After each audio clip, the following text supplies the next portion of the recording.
All right, welcome everybody to the show. Tonight we are going to go, I'm also going to tape this on Zoom, see what it looks like.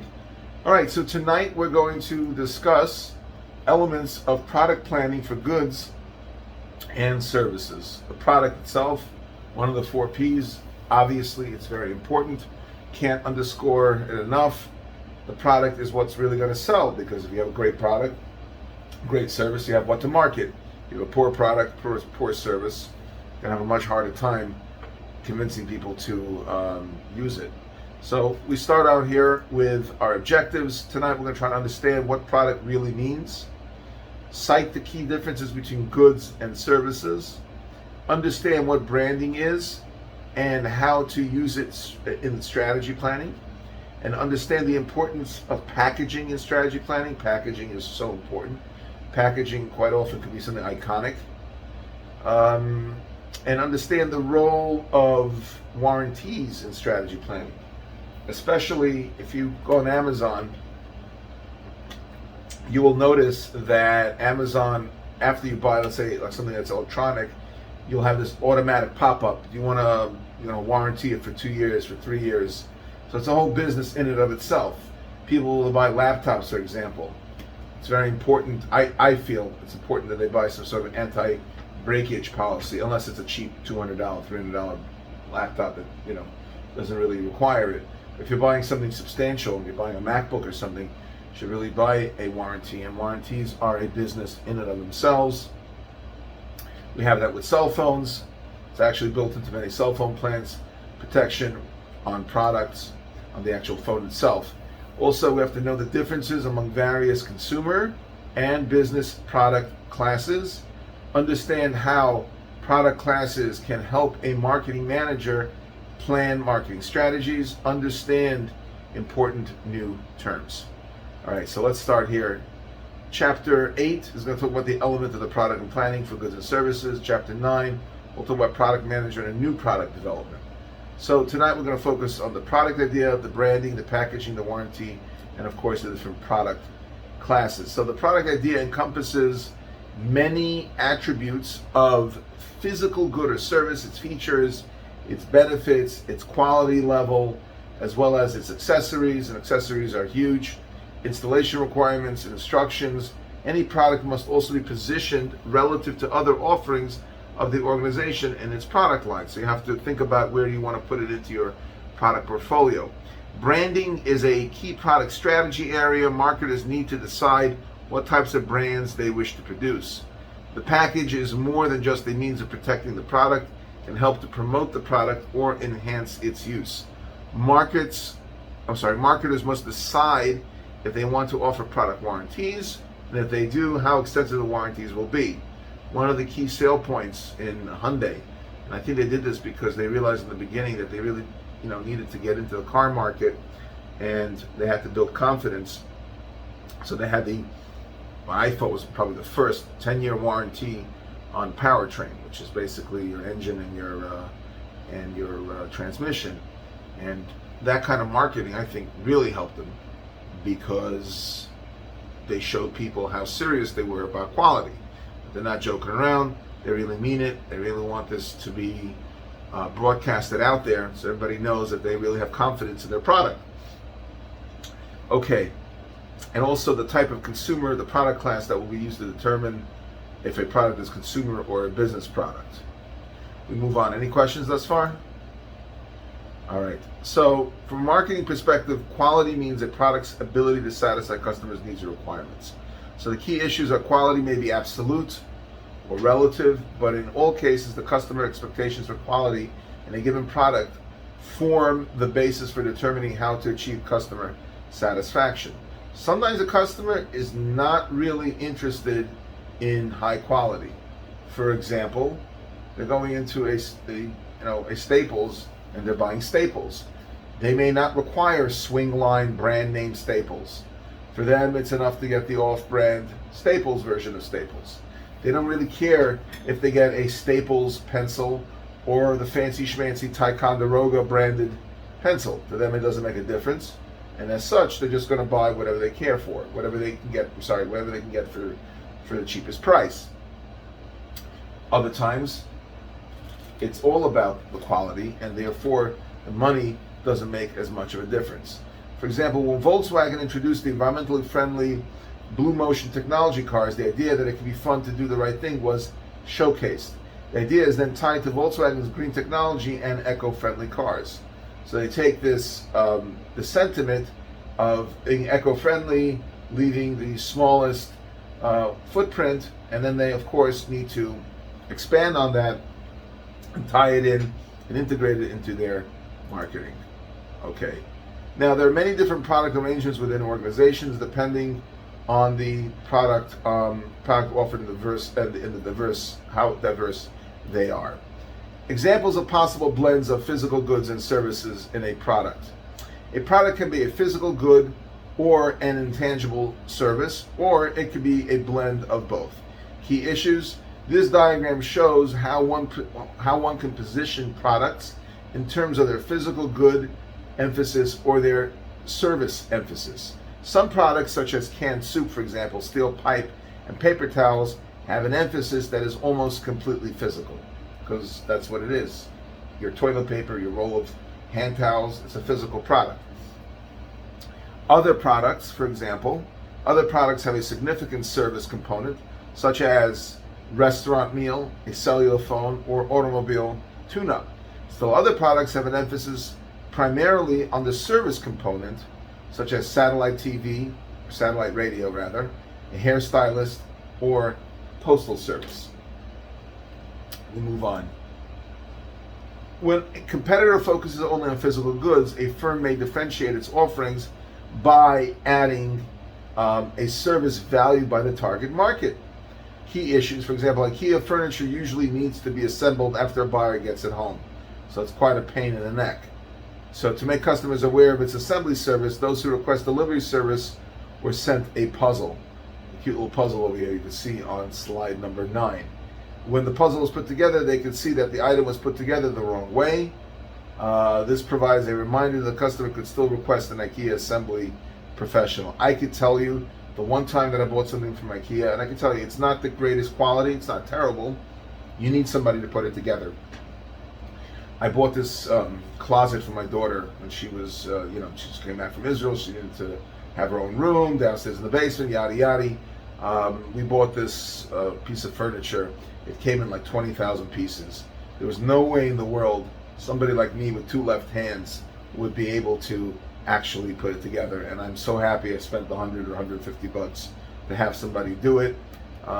More power to me and less aggravation. I know that I would be duly aggravated. Now, another thing is, no, because IKEA is also known for inexpensive furniture that's decent.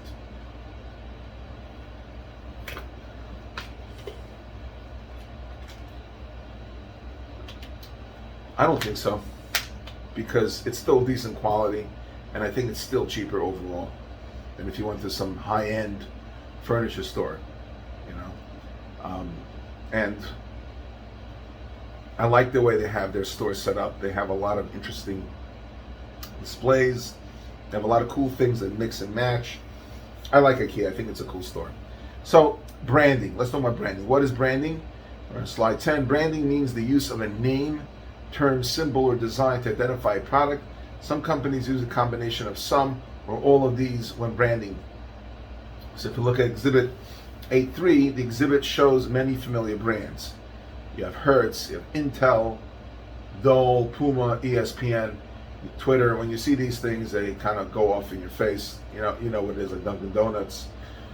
So a brand name is a word, letter, or group of words or letters. A trademark includes only those words, symbols, or marks that are legally registered for use by a single company. A service mark is a trademark that refers to service offerings. Slide 11, conditions favorable to branding. Right, so it's one thing is you need to have is the label has to be easy to identify. Right, you look at Coca-Cola, for example, it doesn't have a label, but the can, no matter what country you're in, unless you live somewhere in the bush, have never seen a human being, Like I was watching this story about an island somewhere in the Indian Ocean where humans are not allowed to go there because the 500 indigenous Indians that live there are not, they don't have immune systems that can ward off, common diseases that most of us have already been through. So, they're not going to recognize Coke. But anybody else other than that, you show them a can of Coke, no matter what language it's in, you're going to see it and understand it. Product quality and best value, dependable, widespread availability. What good is a product if it's not available? Market price can be high sometimes if it's done right and you can actually get people to pay it.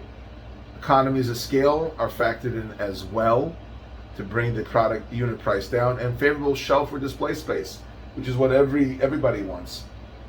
Everybody wants to have the proper shelf space or display space for the product to be seen and hopefully engender some sort of interest. Going back to the economies of scale, if branding is successful, the cost of each unit will go down because more units will be sold, more cash.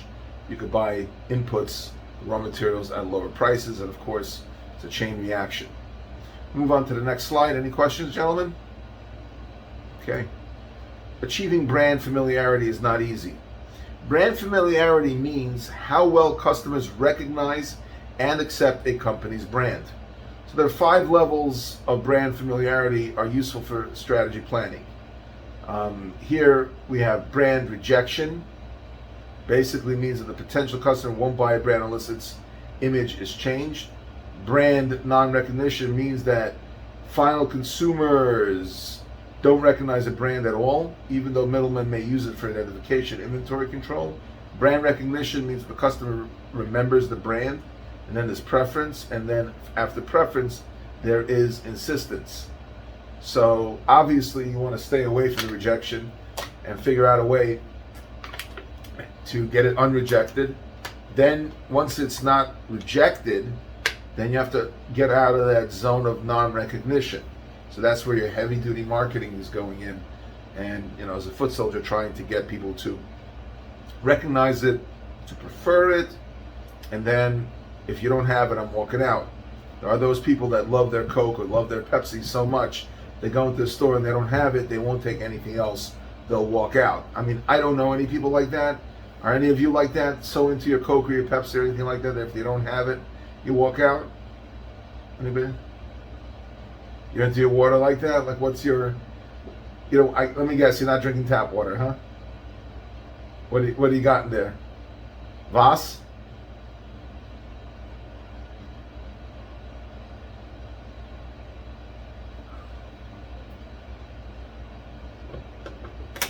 Gotta have water? How about Nestle Pure Life? You'll accept that or no? Not really. Okay. Yeah, water's good. But water's a big business, believe it or not. It's kind of crazy. You get people to pay. Well, I don't want to talk about that right now. I don't want to say anything bad about them. It's not a good thing. It's hard because there's a lot of minerals in that water. All right, so a couple more things. Brand familiarity. It takes time and money to build brand awareness. Familiar brands convey trust. In-N-Out Burgers, for example, has rabbit heads who insist on the brand. When a new In-N-Out opened in Texas, there were lines for the grand opening. Apparently, this is supposed to be some sort of amazing burger joint. Morton developed a line of snow and ice melters, and Bissell added more products to clean up after pets. Both these brands relied on brand familiarity, so they were able to come up with some sort of new swing on it and hopefully be able to ride on the coattails of its brand. But if it's a bad thing that they add, then, it could potentially damage the brand image as well. So it's a, almost like an all or nothing kind of situation where if you don't do a good job marketing, you can actually damage yourself quite badly. We're on to slide 14, characteristics of a good brand name. Short and simple, easy to spell and read, because that makes it more memorable. Easy to recognize and remember. Also, in that it's supposed to be colorful or it has some sort of recognizable feature to it. Easy to pronounce. Can be pronounced in only one way. Can be pronounced in all languages for international markets, obviously adding to that the word cannot have any negative connotations. Where if, let's say, a word in English is not a bad word, but all of a sudden if it's mispronounced or it's said in a different language, I don't have any examples offhand, but if you say one thing in America and use that same brand somewhere, I don't know, in France, and it comes out to be a curse word or some sort of negative thing, then it could lead to some serious problems. Also, things get lost in translation. I remember hearing once that Ben and Jerry's flopped in Japan because when they tried to market their Chunky Monkey brand, I don't know if any of you Ben and Jerry's fans, anybody like eating Ben and Jerry's ice cream? So they have this type of ice cream called Chunky Monkey, and when they advertised in Japan, there was a mess up in the translation, and it was translated as chunks of monkey. That's definitely not very appetizing. I don't know anybody, unless you're some really interesting individual, who's going to want to eat monkey brain ice cream. That's kind of not in Japan. You got to be careful what you say. But the truth is, mention monkeys. In some countries, it's considered to be a delicacy. In other countries, it's considered to be something that you don't eat, don't touch. Like, I'm not saying that they would do this, but like in Japan, they're into squid, seafood. So I don't know anybody who want to eat seafood flavored ice cream, but I would sooner see that than Chunky Monkey being chunks of monkey. But obviously, it was a mistake, but it had negative repercussions. There was a car called the Vega that was advertised in some Latin American countries, and apparently it meant, I don't know, I'm not Spanish, but the word Vega was misconstrued to mean no-go. So it's kind of a bad name to no-go, like it doesn't go, it's just, it doesn't go anywhere. I guess that was, there was some sort of Spanish, either it's like it, yeah, what'd you say? It means, that's what Vega means? Yeah, like vague, probably because of the word vague, to go nowhere, yeah. So you don't want a car called go to nowhere.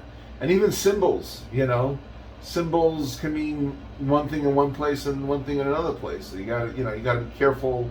Colors, these are things you need to research, especially in our current politically correct environment where it's very easy to offend people. You really have to do extra research. And why should you offend people? Hey, if a certain symbol bothers somebody, it's no skin off your back to, like John Deere. The deer in America means nothing, but in certain Latin American countries, it could be misconstrued for something totally not related to a deer. And it can cause negative repercussions in advertising. So you have to be very, very careful how you advertise things, understand symbolism, understand nuances and innuendos. And these are things that you may think, you may be innocent, like, oh, I didn't even know that it means that, and you can hurt somebody's feelings. Be careful. To think, if you're going to open up a McDonald's in Saudi Arabia, you're not going to have a pulled pork burger, because Saudi Arabia is a very, it's a Muslim country, but a very, very religious Muslim country, and selling pork there would be the same thing as opening up a non-kosher restaurant in the middle of Williamsburg, Brooklyn. I'm not talking about in the outskirts. I'm talking about in the middle where you have all the Hasidic Jews. Wouldn't make any sense. You gotta be smart. When you market, you have to know the the likes and the dislikes of the people that you market to. Another thing, suggestive of product benefits. You want the product to have a name that suggests benefits. For example, Zest soap, right? Benefit is it gives you some sort of zest, gives you a fresh and clean feeling. Also adaptable to packaging and labeling needs. No undesirable imagery, as I mentioned before. Always timely, does not go out of date. Adaptable to any advertising medium, and legally available for use. There's like no other company has it already. It's not going to be an issue of copywriting. Protecting brand names and trademarks. Move on to this. Registering brand names and trademarks is important because it means that no one else can use them without specific authorizations from the owner. Also, when you open up a website for the first time, you got to make sure that that website name is available. Key issues, U.S. common law and civil law protects the rights of trademark and brand name owners. The Lanham Act of 1946 spells out what kind of marks can be protected and the exact method of protecting them. A brand can be a real asset to a company, but each company must protect its own. A brand becomes a generic descriptive word for product category. Protection is lost. The brand becomes public property. You have issues like when, Staple, Xerox. People, I don't know the legality of it, but people say, okay, can you Xerox this for me? Now, even though you're using a Canon or some other brand, it could be a problem. Pass me a Kleenex, please. Kleenex has become the generic word for all tissues. So it could be problematic. We'll move on to the next slide. What kind of brand to use? In developing a product concept, a marketing manager must consider the different possible approaches for branding. Key issues. A family brand is the same brand for several products such as Sunkist. Sunkist can have soda, Sunkist orange juice, etc., which appears on fresh fruit, juice, vitamins, and soft drinks. Using a family brand is a good approach if the individual products are of similar quality. A special case of family branding is a licensed brand, a well-known brand that sellers pay a fee for to use. An individual brand or separate brand names for each product may be used for outside and inside competition. When a company makes very unrelated products that require separate identity to avoid confusion, developing individual brands for each can be a good idea, especially if the company makes different kinds of stuff. Some companies develop several versions of a product, such as toothpaste, each with a unique position in the market. You have tooth whitening, toothpaste, extra fluoride, etc. They all serve a valid purpose, basically to differentiate themselves from others. Who should do the branding? In addition to the type of brand, the brand's creation and ownership also part of the overall product category. Key issues. Manufacturer brands are brands created by producers. Manufacturer brands are sometimes called national brands because of their wide appeal. Dealer brands, also called private brands, are created by intermediaries such as wholesalers and retailers. The battle of the brands, is a competition between manufacturer and dealer brands. Many retailers have expanded the lines of products sold under their store brands while reducing the amount of space given to manufacturer brands. They'd rather sell their ShopRite soda than give space to some other brand name because they want to promote their own self-interest. Don't blame them, but don't start up with Coke, because if you don't have enough Coke in stock, a lot of people will get upset. People love it. It tastes great. Between you and me, I'd rather have Coke than Pepsi. Not that I'm a big Coke drinker, but definitely. What? I know. I'm just all about contradictions. I'm saying this while I'm drinking water. You are correct. But I'm not a big Coke person. I will drink it occasionally. Maybe on the weekends I'll have a cup or two. But I'm not a big Coke person. But when I do drink, I sound like that Dos Equis ad. I don't usually drink Coke, but when I do drink soda, it's a Coca-Cola. I have this aversion. I really don't like Pepsi. Don't like Diet Pepsi either.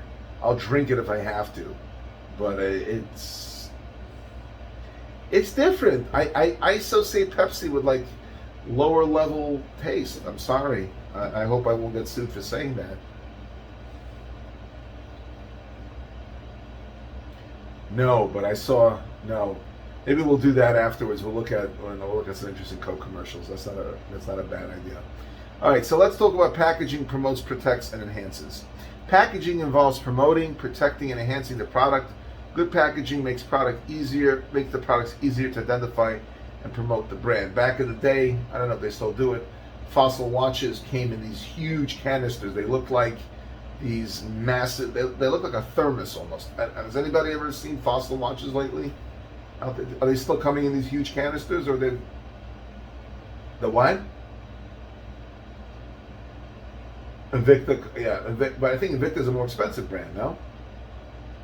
It's the same price point, $150, $200. That, and it comes in what, these huge, massive canisters.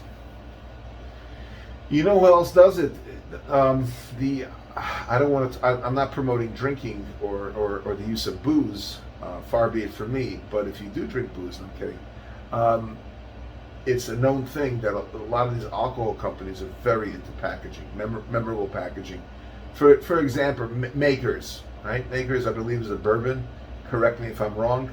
So Makers has this old school look to it, almost kind of like it came out of a pirate ship or a Zorro episode of Zorro. You know, the seal on top looks like this old-fashioned wax seal that you would have. What is that? What do you got there? Can't see. What's in there? Tequila? What is that?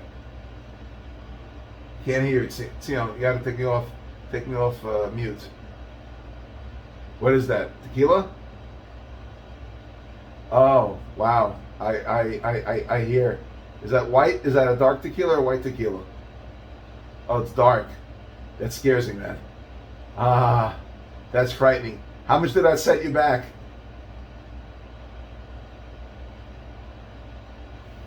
90. But they're very famous for that. There was I think it's called something called Tsar vodka or something. It comes in a book. It literally looks like a Bible or like those old school manuscripts. And you open up the book, you got the bottle of vodka inside. So it's really cool because you have it as a conversation piece. You could reuse the book and put it on a shelf and make it look like it's something interesting.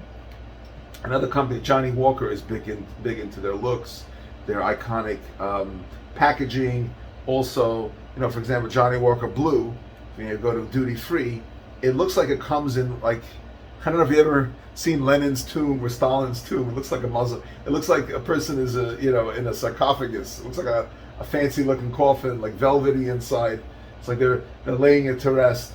Another company that's also big into packaging is the Don Julio. The very expensive 1942 bottle has like a gooseneck to it, so it's very, very recognizable. Also, another company that relies on very, very nice looking packaging is a vodka company called Beluga Gold. Beluga, they come with this very fancy looking, label.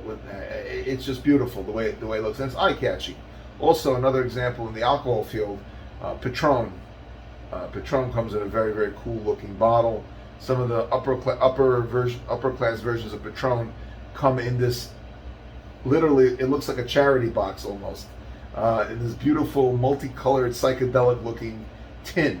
I actually got a gift from somebody who went to Mexico and brought me back a bottle of tequila as a gift, and I kept the container because it looks so cool.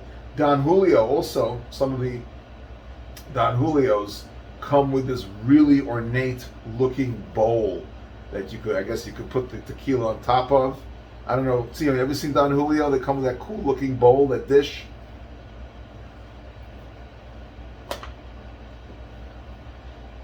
There is a certain brand of tequila.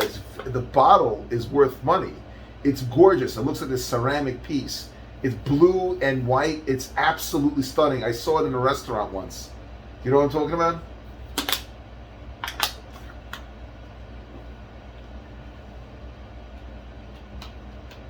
Oh, really?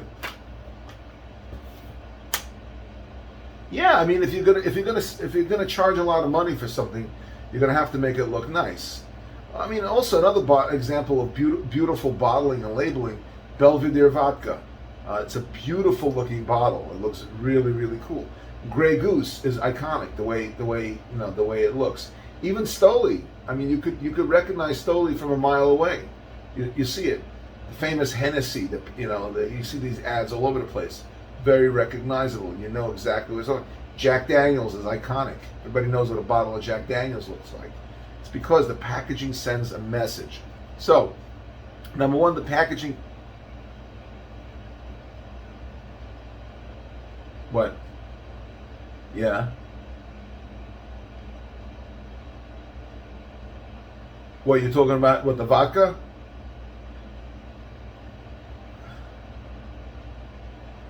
Oh my gosh.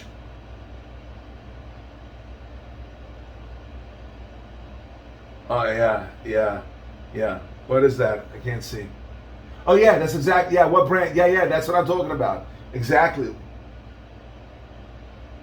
I'm sorry, you cut out. Say that again. Which bottle was that?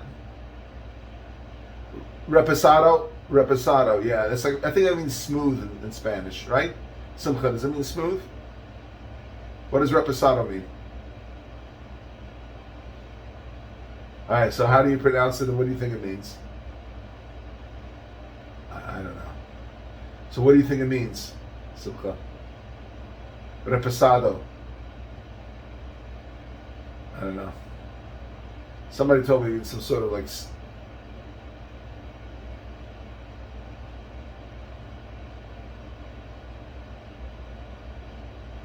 smooth. Could it mean smooth? Like it goes down easy? Stationary? I don't know. Packaging can enhance the product. Packaging can do more than contain it and protect the product. The package can make the product easier to use or safer to use. Packaging can deter shoplifting and can also be designed to achieve ecological objectives, green, biodegradable, and whatnot. Packaging sends a message. Creative use of design and package. Arrested. Packaging, thank you. Packaging sends a message. Creative use of design and packaging can visually help tie the product to other elements of the promotion mix. Packages also convey information such as the nutritional information on food products. So it's an educational piece. The package promotes the brand at the point of purchase or in use. Packaging can also lower distribution costs. Good packages save space and weight, so they are easier to transport. I remember back in the 90s, the roll-on deodorants used to come in these huge boxes. I don't think they come in those boxes anymore. I could never understand it because it took up so much shelf space.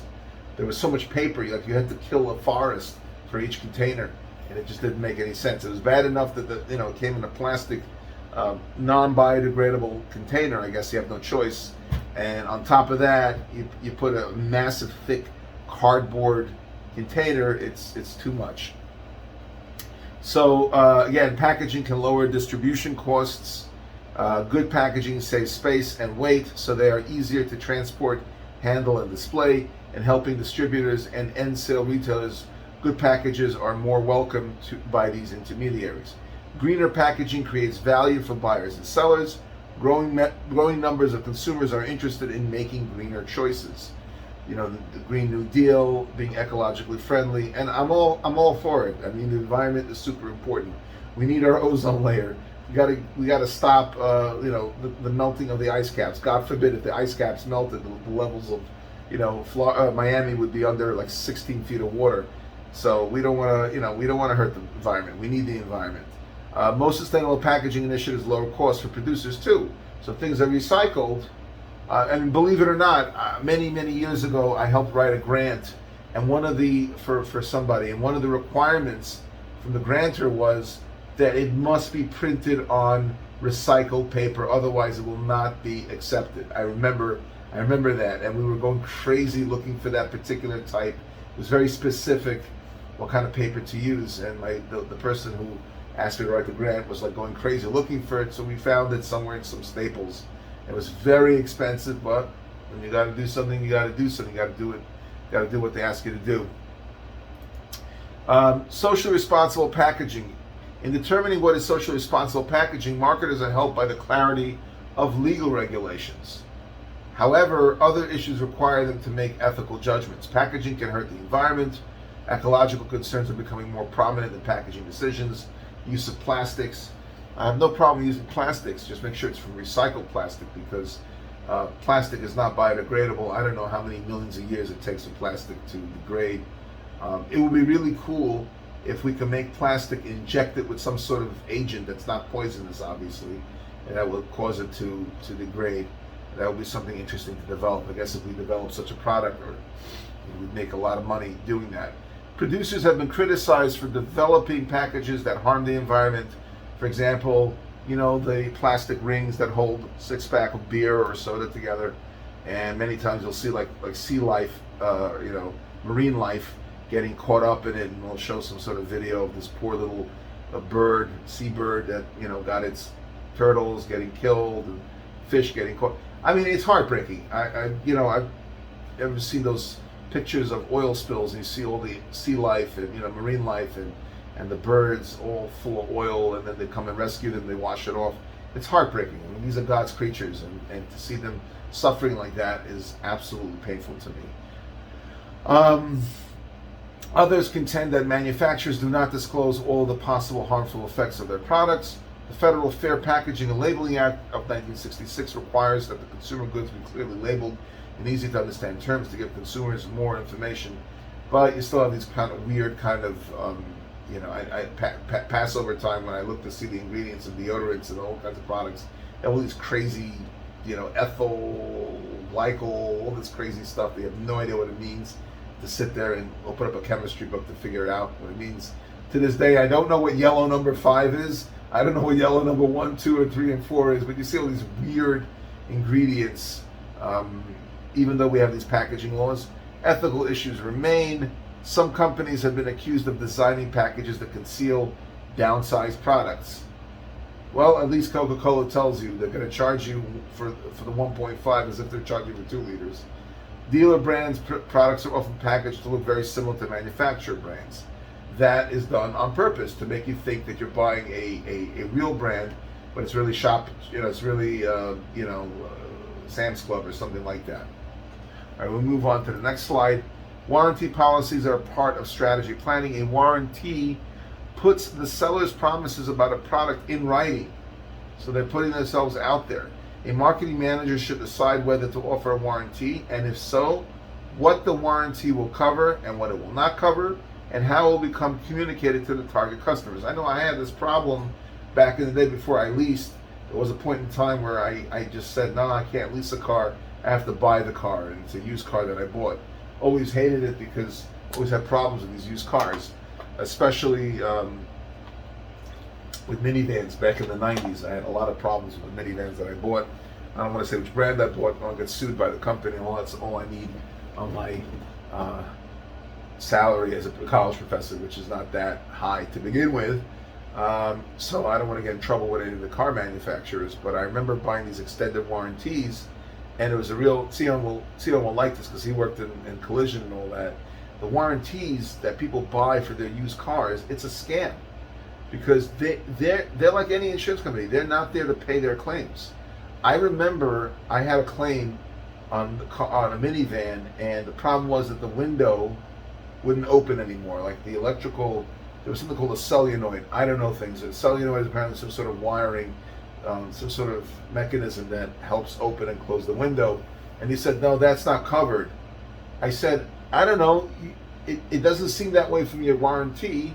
And the answer was, well, there's so many parts in the car, we can't list them all. I said, look, then you need to have a list, a comprehensive list somewhere where somebody can look at it if they so choose to before they buy it. Because I never would have bought your warranty. It was expensive. It was like $1,000 to buy this warranty, knowing that it won't cover this repair. That repair would have cost me $1,000 out of pocket to fix the windows, fix that solenoid.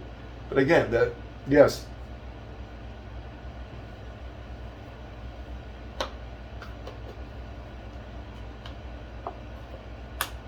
Because the insurance, not just that, insurance only covers an accident. Yeah. It doesn't cover a transmission that goes, it doesn't cover the motor if it goes, it doesn't cover, I don't know, the gas tank if it springs a leak.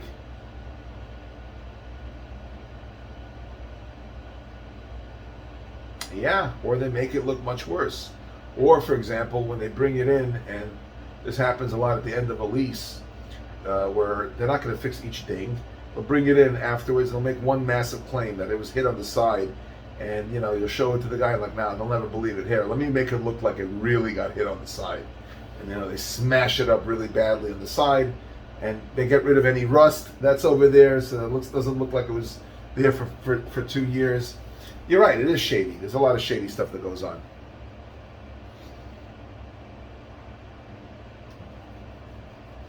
Sometimes you don't follow police support every time. Sometimes you have a hit and run. You wake up in the morning. Yeah, unless it's in a car accident and you need it for legal purposes, like for a lawsuit. You walk out of your house and somebody sideswipe your car, you're not going to call the cops. They're not even going to come.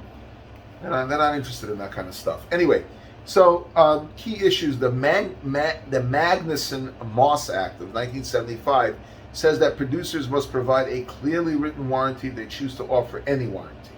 And this makes a lot of sense because if you're gonna say something and mean it, then state it clearly. The warranty does not have to be strong, but whatever it states must be stated clearly so people can make an informed decision whether to buy it or not buy it. Warranties may improve the marketing mix.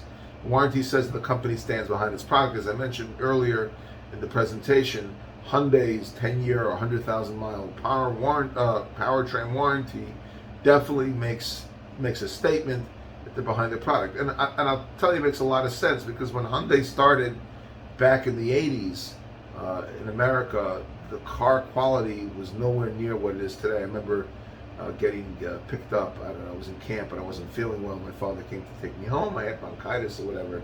So I came with his neighbor's Hyundai, whatever it was, and I was terrified that the screws would start coming out. It looked like garbage. But now you look, the little Elantra looks nice. The Sonata looks nice. They have the Genesis brand. And I think all of this came about because they built, one second, please. They built their image to be this good car. Aaron, continue. I'm sorry. What were you saying, Aaron?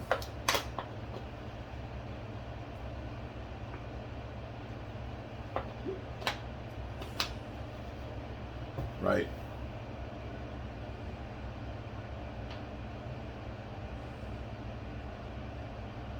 Yeah, I mean cars. Yeah, they look really nice.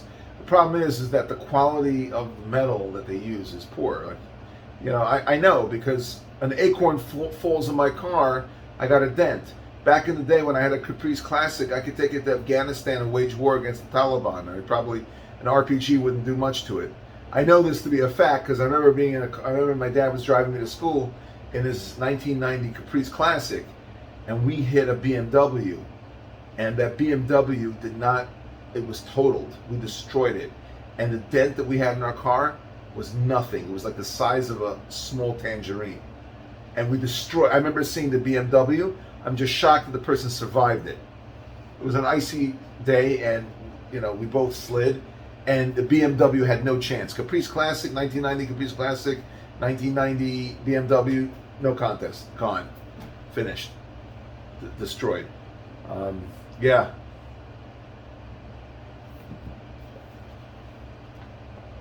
You have insurance if a mango falls on your car? Really?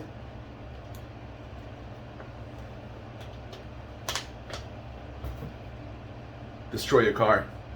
Interesting. Geico Mango Insurance. It almost sounds like a fake Geico ad, but Liberty Mutual, like with the interesting. Mango Insurance or coconut insurance in case it falls. Okay, warranties may. Okay, so let's move on to the next slide. Product classes help plan marketing strategies.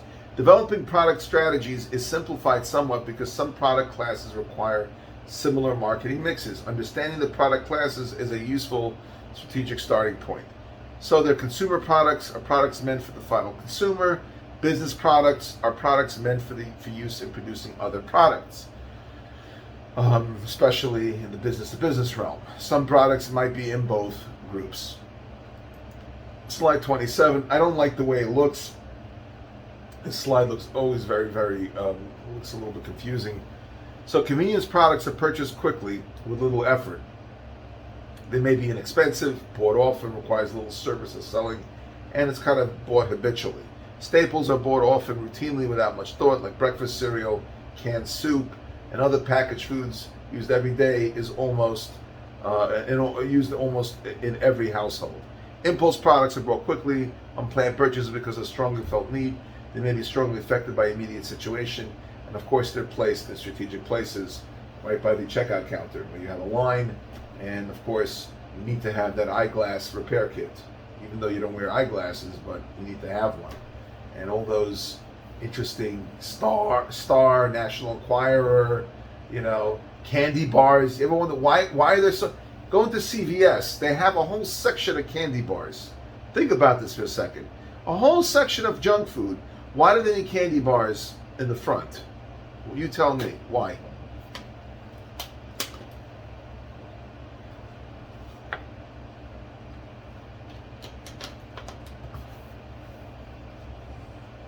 Yeah, you're waiting online and you're bored. And you have nothing to do. Exactly.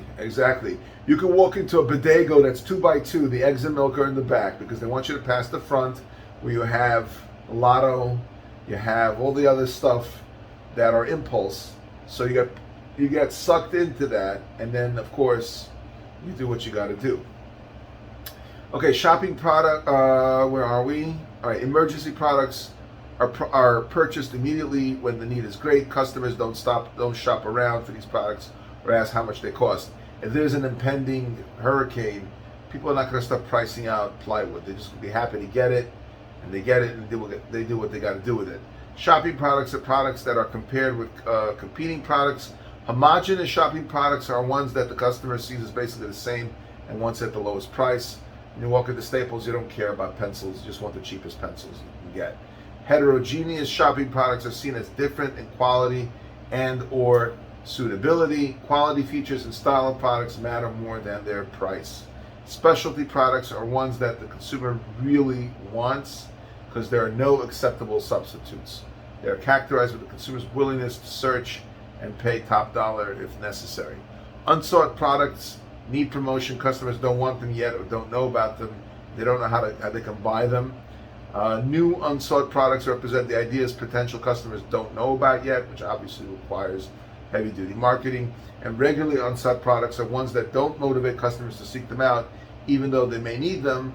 And that's why they really have to, do a lot of marketing for them, because they're in danger of not being sought. One product may be seen in several ways. If you look at this slide over here, 28, you look at this fish. It looks like a fish on its stomach. I mean, if you really look at it, maybe it is a dead fish. But again, you never know. Sometimes one thing can look one way to one person, another way to another person. So in this example of the fish, it's possible that the fish could be a convenience good for someone as wealthy as, let's say, Bill Gates, who wants saltwater premium fish in his aquarium. Fish could be a shopping good for the owner of a saltwater aquarium who's on a tighter budget. But this particular, I feel bad for him. But okay, good. This fish, by the way, looks like it's upside down. I don't know about you. It looks kind of like it's upside down. All right, let's move on. Next slide. A lot of stuff here. The next series of slides is adapted from a similar exercise in the no longer produced learning aid that comes with this book. Consumer product classes are based on the way people think about and buy products. However, different groups of potential customers may have different needs and buying behaviors for the same product. The same product can be placed in 2 or more product classes depending on the needs and behaviors of a target customer. This exercise will give students practice in consumer product classes. So this goes from slide 29 to 32. I'm not going to, actually goes to slide 34. I'm not going to go through it. It's an exercise. You could look at it on your own and have fun with it. It looks like a nice little interactive exercise. Move on to slide 36. Almost done with the presentation. Business products are different. Key issues: derived demand means that the demand for business products derives from the demand for the final consumer products they're used to make. For example, if there's an uptick in car manufacturing, what else will be needed? You'll need radios for the cars, sound systems, tires, companies that make the windshields and the glass, all the companies that make the electronic systems that go into it. Conversely, if you have a downturn in the economy and cars are no longer, people are not buying new cars or leasing new cars, they're buying the lease because they don't want to buy a new car. They're hanging on to their used cars because the economy is bad. So that's going to have a potential negative impact on all the companies that supply car makers. Total industry demand for business products is inelastic. Meaning a change in price doesn't have much effect on the quantity ordered. As a result, price increases might not reduce the quantity purchased because it's very much needed. However, the demand facing individual business supplies may be extremely elastic, and therefore can have problems. Their situation approaching pure competition. Tax treatments in effect. Buying two. An expense item is a product whose total cost is treated as a business expense in the year it's purchased. Again, these are accounting ways of looking at it, with depreciation and whatnot. Capital item is a long-lasting product that can be used and depreciated for many years. Customers pay for the capital item in the year it is purchased, but for tax purposes, the cost is spread over several years, reducing the cash value available for other purchases. And again, that's the whole concept of depreciation. Slide 37, business product classes. Business product classes are based on how buyers see products and their uses. Installations are important capital items. One-of-a-kind installations such as office buildings, custom-made equipment require special negotiation for each sale because of its complexity. Installations are a boom or bust business. Economic upturns spur expansion. People want to buy more property, build more things, while downturns cause sales and installations to fall off sharply. Many years ago I worked in plumbing supplies, and my boss had this fixation. He would be only interested in the plumbers that build massive buildings, and I try to appeal to his senses, and I told him that doesn't make sense, because you're depending on a booming environment, and a booming economy. It's like he didn't understand the basics of economics. I said, if something happens and your Big Ten go under, they're not building that much anymore. What are you going to do? You need to have a whole bunch of smaller outfits that do repairs and other things that are still going to be needed during an economic downturn. And the guy looked at me like I had two heads coming out of my shoulder, and I was like, I can't believe this. This guy was so unknowledgeable. I didn't know what to do for him. So I just stopped. I said, okay, I'm not here to give him a free economics lesson. He doesn't understand it, and it's his problem. Accessories are short-lived capital items such as tools and production equipment. Raw materials are unprocessed expense items that become a physical part of a physical good. Farm products are grown or raised by farmers. Natural products are those that occur in nature, such as timber and mineral ores. Components are processed expense items that become part of finished product. Component parts are finished or nearly finished products that go into other products. Component materials require more processing before becoming part of the final product. Both component parts and materials must meet the specifications of the buyer. Supplies are expense items that do not become a part of a finished product. Supplies can be divided into three types: maintenance, repair, and operating supplies. Repair supplies are parts needed to fix worn out, broken equipment. Operating supplies are things needed to do work, like copier, toner, and paper clips. Professional services are specialized services that support a firm's operations. They're expense items as well. Okay, gentlemen, that's the end of this.